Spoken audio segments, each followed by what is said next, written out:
ทรงวางคงคนหักกันนั่งถึงกลางระหว่างสองเฮาหลังประคองความหักเอาไว้บ่ไหวแล้วเจ้าจูงมือคนหักคงคอยไปเห็นใจกันได้บนนะถ้าเจ้ามีความหักเหมือนกันที่ภาพมันออกจากเจ้าไปจะเข้าใจท่องแท้ถึงญาติแฟนมันเป็นอย่างใดเจ้าจะสุขใจหรือบ่เมื่อหัวใจถูกแบ่งเป็นสอง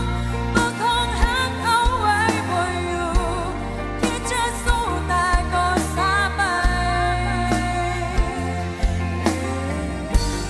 ยืนมือไปจนหมดแห้งแล้วอย่าดูหักจากมือที่สามแล้วน้ำตามันก็รินไหลในอากาศเท่านั้น